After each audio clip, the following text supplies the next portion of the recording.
did you really think they sent me an Amazon Kindle? Of course not.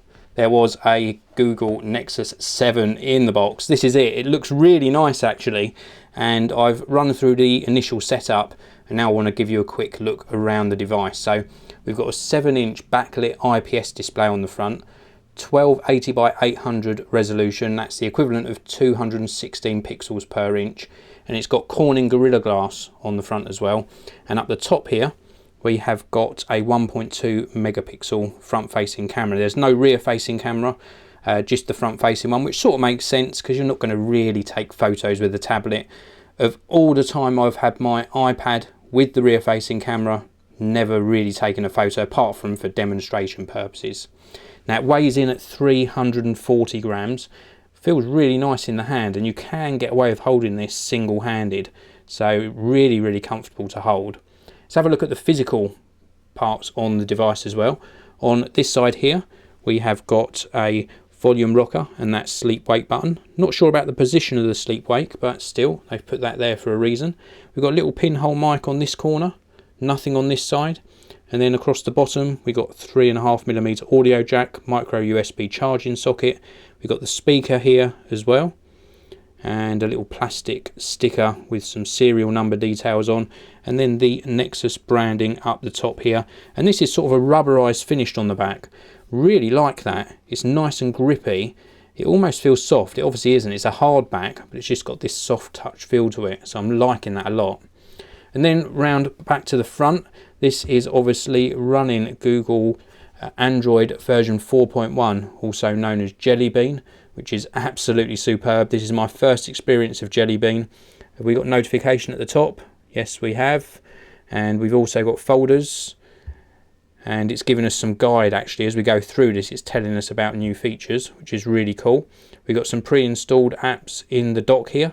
We can tap on this one and this will bring us into the screen showing us all of the applications that are actually pre-installed. And we've got the likes of Chrome, Google+, all the Google apps that you'd really expect. And then we've got some widgets which we can populate various screens with, which is really nice. Then we can tap to go home. Now there's no actual physical buttons on the front of the device. We've just got these sort of touch sensitive areas down here that actually takes up part of the screen resolution. So they're not off the screen, they're actually on the screen, and these are to go back, home, and also to go into the sort of multitasking feature so you can close down running applications. I really like the sort of feel of this. It's nice and thin and a real compact device. It feels nicely made as well, liking the sort of bezel round here. Not so sure on the big black bezel around the edge of the screen. First impressions are that seems quite large, and they could have got a way of making it a smaller, more compact device, but that's just a first impression on this.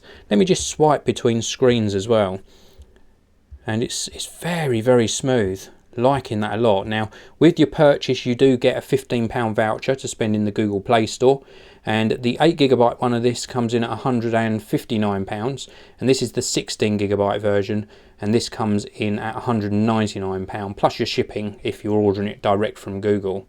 Sizes 198mm, 120mm, and the thickness is just 10.45mm. It's got Wi-Fi 802.11b, G and N in it as well, and Bluetooth, and it just feels really nice. The other features apart from that microphone are NFC, an accelerometer, GPS, magnetometer, if I'm saying that right, probably not, a gyroscope, and it sports a quad-core Tegra 3 processor and a built-in battery. There's no way to get inside the battery, so you can't replace it, but the built-in battery is 4,325 milliamp hours, 8 hours of active use quoted. I'll tell you about that in my full review if it actually lasts that long.